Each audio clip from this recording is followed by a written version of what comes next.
अरे ओ दुकानदारों, चलो चलो आज का ऋण निकालो।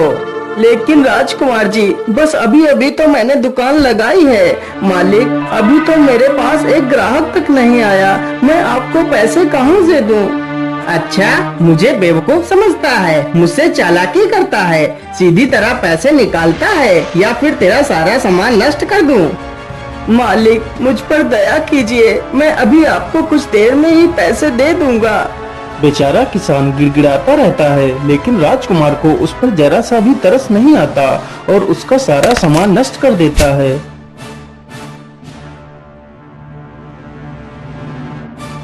अब बताओ जल्दी से, किस किस को ऋण नहीं देना है? नहीं नहीं मालिक, ये लीजिए ऋण। हाँ हाँ मालिक, मैं तो आपको ऋण देने के लिए आपकी कब से प्रतीक्षा कर रहा था। इस प्रकार सारे दुकानदार डर कर राजकुमार को ऋण दे देते हैं। राजकुमार घोड़े पर बैठता है और वहाँ से चला जाता है। अरे नहीं नहीं, यह सब कब तक चलता रहेगा? हम लोगों को कुछ ना कुछ तो करना ही पड़ेगा। अरे भैया, मैं तो कहता हूँ हमें महाराज के पास चलना चाहिए, वही हमारी मदद कर सकते हैं।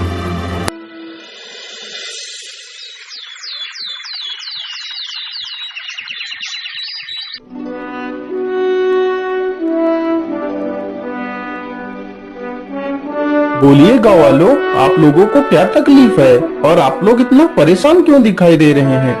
महाराज, हम सभी लोग रोज बाजार में अपनी दुकानें लगाते हैं। इस प्रकार सारे गांव वाले पूरी कहानी राजा को सुना देते हैं। अच्छा अच्छा, आप लोग शांत हो जाइए। सैनिकों, राजकुमार को बुलाया जाए। जी पिताजी, आपने हमें क्यों बुलाया? बोलिए, क्या बात है? चंद्रवीर, तुम हर रोज गांव वालों से ऋण मांगकर उन्हें क्यों परेशान करते हो? आखिर तुम ऐसा क्यों करते हो? पिताजी, ये सारे गांव वाले बाजार में अपनी दुकानें लगाते हैं, तो इन्हें ऋण तो देना ही पड़ेगा। लेकिन चंद्रवीर, हमने तो आज तक इनसे कोई भी ऋण नहीं लिया, तो फिर तुम इन लोगों से ऋण क्यों मांगते हो? वो पिताजी, मैं इन लोगों से ऋण... नहीं नहीं चंद्रवीर, आज से तुम इन लोगों से कोई ऋण नहीं मांगोगे, ये मेरा आदेश है।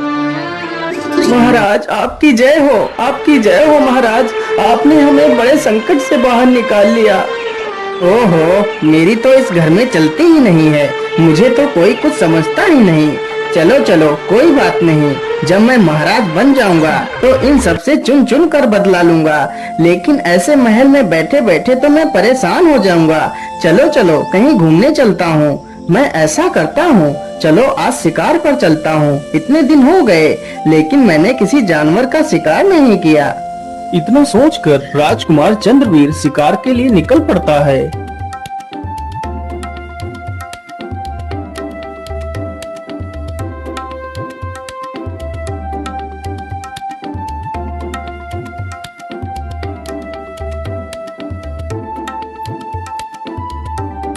क्या करूं, आज तो शिकार कहीं दिखाई नहीं दे रहा है। मुझे लगता है आज मुझे यहाँ से भी निराश होकर ही लौटना पड़ेगा। चलो चलो, अब घर वापस लौट चलता हूँ। ये सारी बातें सोचकर राजकुमार जंगल से वापस लौटने लगता है।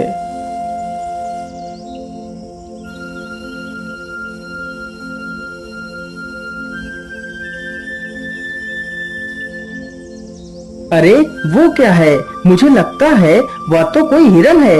हाँ हाँ, वह हिरन ही है। चलो चलो, जल्दी से इसका शिकार करता हूँ। राजकुमार जैसे ही हिरन के नजदीक पहुँचता है तो वह हिरन वहाँ से भाग पड़ता है। हिरन के पीछे भागते भागते राजकुमार हिरन के ऊपर निशाना लगा देता है और कुछ ही देर में राजकुमार हिरन के ऊपर तीर चला देता है। तीर सीधा हिरन को जा लगता है। हे राम, इस दुष्ट ने मुझे मार डाला। हे प्रभु, मेरी सहायता करो। अरे राम राम राम, ये क्या हो गया? ये तो हिरन के वेश में एक साधु था। हे दुष्ट इंसान, तुमने मुझे क्यों मारा? मैंने तुम्हारा क्या बिगाड़ा था? लेकिन बाबा, मैंने आपको एक हिरन समझकर आपके ऊपर तीर चलाया था। अरे दुष्ट, तू इन मासूमों को क्यों मारता है? आखिर इन बेजुबानों ने तेरा क्या बिगाड़ा है? इन्हें भी दर्द होता है, तकलीफ होती है। तू अपने मनोरंजन के लिए इन बेजुबानों को मारता है। जा, मैं तुझे श्राप देता हूँ, तू भी एक बंदर बन जाएगा। जब तू खुद एक जानवर बनेगा तब तुझे इन जानवरों का दर्द समझ आएगा। बाबा मुझे क्षमा कर दीजिए बाबा, मुझसे बहुत बड़ी भूल हो गई बाबा। मैं अपने अहंकार में चूर होकर इन मासूमों पर जुल्म ढाता रहा। बाबा मैंने बहुत सारे पाप किए हैं, पर मुझे क्षमा कर दीजिए बाबा। मैं आज के बाद कोई गलत कार्य नहीं करूँगा, मुझे ये श्राप मत दीजिए। साधु को उसके ये वचन सुनकर उस पर दया आ जाती है। बेटा मैं अपना श्राप वापस नहीं ले सकता, लेकिन जब कोई कन्या तुम्हें इसी बंदर रूप में स्वीकार कर तुमसे विवाह करेगी तो तुम्हारा यह श्राप टूट जाएगा और तुम अपने वास्तविक रूप में आ जाओगे। इतना कहकर वह साधु अपने प्राण त्याग देता है।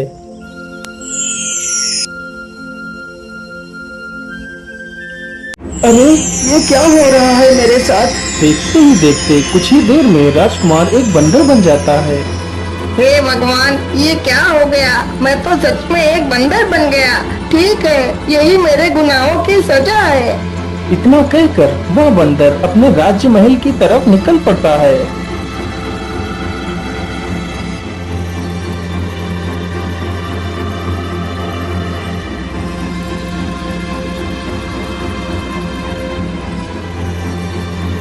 अरे अरे, ये बंदर इधर ही क्यों चला रहा है? अरे भाई, तो इसमें इतना परेशान होने की क्या जरूरत है? आने दो, इसे आने दो। अभी इसके पिछवाड़े पर 4-5 डंडे मारेंगे तो खुद ब खुद यहाँ से भाग जाएगा। अरे ओ मूर्ख बंदर, तू मुंह उठाकर यहाँ कहाँ चला आ रहा है? चल भाग यहाँ से।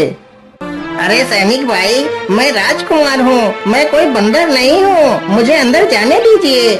अच्छा, तो एक बंदर हमारा राजकुमार बनेगा? अच्छा ठीक है, मैं एक पल के लिए तुझे अपना राजकुमार मान लूं, लेकिन हमारे उस दुष्ट राजकुमार ने तो हमें कभी भाई नहीं बोला और तू मुझे भाई बोल रहा है। अरे सैनिक भाई, अब मैं बदल चुका हूँ, मैं पहले जैसा नहीं रहा।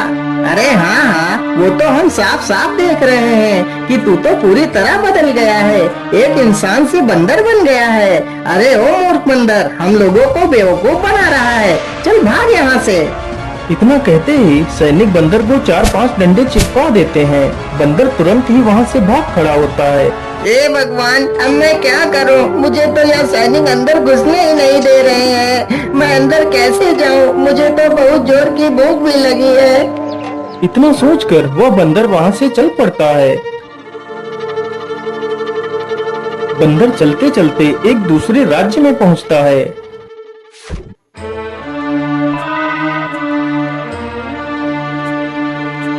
अरे खाना तो मिल गया, चलो चलो जल्दी से ये खाना खा लेता हूँ। वह खाना एक किसान का था जो पास में ही खेत की जुताई कर रहा था। बंदर जैसे ही अपना हाथ आगे बढ़ाता है तभी किसान अपना डंडा आगे बढ़ा देता है। अरे दुष्ट बंदर, तू मेरा खाना खाना चाहता है? मैं यहाँ धूप में मरा जा रहा हूँ और तू मेरा खाना भी खाना चाहता है। रुक, अभी तुझे मजा चखाता हूँ। इतना कहकर किसान बंदर को 4-5 डंडे मारता है और उसे भगा देता है। हे भगवान, मुझे अब अच्छी तरह समझ आ गया है कि बेचारे जानवर कितने कष्ट में अपना जीवन गुजारते हैं। हे भगवान, ऐसी जिंदगी से अच्छा है तो मुझे मौत दे दो। ये सब कुछ सोचकर बंदर दुखी हो जाता है। तभी देखता है कि एक सुंदर सी लड़की हाथ में सुंदर पकवान की थाली सजाकर कहीं जा रही है। अरे ये लड़की तो कितनी सुंदर है, काश मैं एक राजकुमार होता और मेरी ये हालत ना हुई होती तो मैं इसी से विवाह कर लेता। लेकिन यह कन्या इतने सुंदर पकवान लेकर कहाँ जा रही है? चलो चलो इसका पीछा करता हूँ।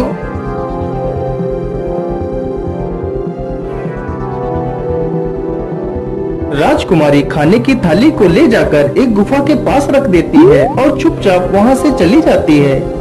अरे वाह वाह, यह लड़की तो कितनी महान है जो जानवरों के लिए खाना रखकर चली जाती है। और एक मैं था जो खुद जानवरों को ही खा जाता था। लेकिन अब ये सब सोचकर क्या फायदा? चलो जल्दी से खाना खा लेता हूँ, मुझे तो ये खाना देखकर रहा ही नहीं जा रहा। इतना सोचकर बंदर तुरंत जाता है और पूरी थाली को चट कर जाता है। जो खाना बंदर खा गया था वह खाना एक डायन के लिए रखा गया था। राजकुमारी रोज उस डायन के लिए खाना गुफा के पास रखकर चली जाती थी। डायन की यह शर्त थी, जिस दिन डायन के लिए खाना नहीं रखा गया तो वह डायन उस राजकुमारी को खा जाएगी।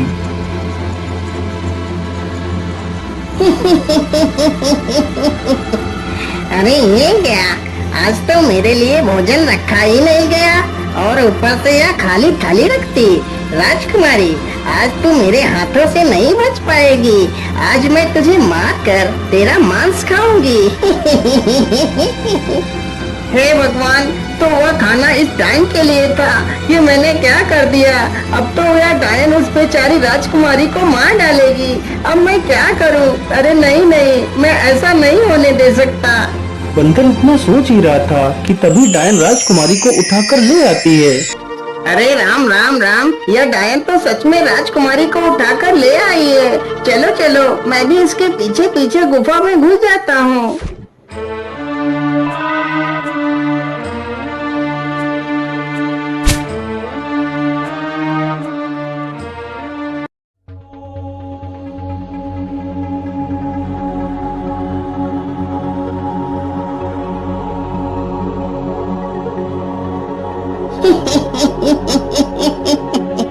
मूर्ख राजकुमारी, आज तुमने मेरे लिए भोजन क्यों नहीं रखा?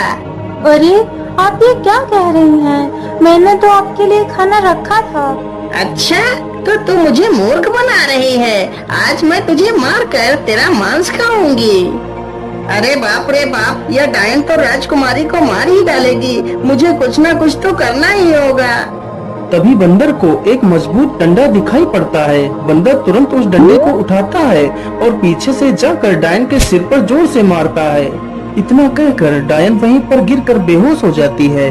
बंदर जल्दी से राजकुमारी का पिंजरा खोल देता है और जल्दी से दोनों गुफा से बाहर की ओर निकलने लगते हैं। अरे ये क्या, गुफा का दरवाजा तो बंद पड़ा है। अब हम बाहर कैसे निकलेंगे? बंदर तुरंत ही पास में पड़े एक पत्थर को उठाकर दरवाजे पर फेंक कर मारता है। अरे बंदर भैया, इस प्रकार दरवाजे पे पत्थर फेंकने से कोई फायदा नहीं। ये दरवाजा ऐसे नहीं खुलने वाला। लेकिन तुम कौन हो और तुम इस गुफा में क्या कर रही हो? मेरा नाम मिठभोली है। मैं इस गुफा में उस डायन को मारने आई थी, लेकिन उस ताकतवर डायन को मैं मार ना पाई। लेकिन मिठभोली बहन, तुम इस डायन से बदला क्यों लेना चाहती हो? बंदर भैया, मैं और मेरे पति यही पास के जंगल में एक पेड़ पर घोंसला बनाकर रहते थे। एक दिन की बात है, ये डायन एक हिरन के शिकार के लिए आती है। डायन जैसे ही हिरन पर वार करती है, तभी वह हिरन मेरे पेड़ के सामने से हट जाता है और उस डायन का वार मेरे पेड़ पर पड़ जाता है और पेड़ गिर जाता है, जिसकी वजह से मेरे पति और मेरे अंडे उसी पेड़ के नीचे दबकर मर जाते हैं। उस दिन से मैंने कसम खाई कि मैं इस डायन को मार कर ही दम लूंगी, लेकिन मैं अभी तक उस डायन को मार नहीं पाई। लेकिन मिठभोली बहन, मैंने तो उसे एक डंडे में ही मार दिया। अरे नहीं नहीं बंदर भाई, आपको नहीं पता, वह डायन ऐसे नहीं मरने वाली। वह सिर्फ कुछ देर के लिए बेहोशी की हालत में गई है। अरे मिठभोली, तुम ये क्या कह रही हो? यदि वह डायन मरी नहीं है, तो वह डायन फिर कैसे मरेगी? बंदर भाई, जब तक वह मूर्ति नहीं टूटेगी, तब तक वह डायन नहीं मरेगी। अरे मिठभोली बहन, तुम किस मूर्ति की बात कर रही हो? मुझे जल्दी से बताओ। बंदर भैया, यदि तुम उस मूर्ति को देखना चाहते हो, तो चलो मेरे साथ। मिठभोली तुरंत ही उन दोनों को उस मूर्ति के पास ले जाती है, जिसमें उस डायन की आत्मा थी। अच्छा, तो तुम सारे चूजे मिलकर मुझे मारने की योजना बना रहे हो। रुको रुको, मैं अभी तुम लोगों को मजा चखाती हूँ। डायन तुरंत ही अपनी जादुई छड़ी से उन तीनों पर वार करती है, लेकिन जैसे ही डायन वार करती है, तभी वह तीनों मूर्ति के सामने से हट जाते हैं और डायन का वार सीधा मूर्ति पर पड़ता है, जिसकी वजह से मूर्ति टूट जाती है और वह डायन समाप्त हो जाती है। डायन के मरते ही गुफा का दरवाजा खुल जाता है और तीनों ही उस गुफा से बाहर चले जाते हैं। अरे बंदर, तुम तो कितने बहादुर हो जो तुमने मेरी इस डायन से रक्षा की है। अरे राजकुमारी जी, मैं कोई बंदर नहीं हूँ, मैं एक राजकुमार हूँ। फिर वह बंदर अपनी पूरी कहानी राजकुमारी को सुनाता है। मेरा यह रूप तभी बदलेगा जब कोई लड़की मुझे इसी बंदर रूप में स्वीकार कर मुझसे विवाह करेगी। यदि ऐसी बात है तो मैं तुम्हारे साथ विवाह करूंगी। फिर वह राजकुमारी और वह बंदर एक मंदिर में विवाह कर लेते हैं। विवाह संपन्न होते ही बंदर अपने वास्तविक रूप में आ जाता है। अरे वाह राजकुमारी जी, यह तो चमत्कार हो गया। मैं तो वापस अपने वास्तविक रूप में आ गया। फिर वह दोनों अपने राज्य की ओर लौट जाते हैं और खुशी खुशी रहने लगते हैं।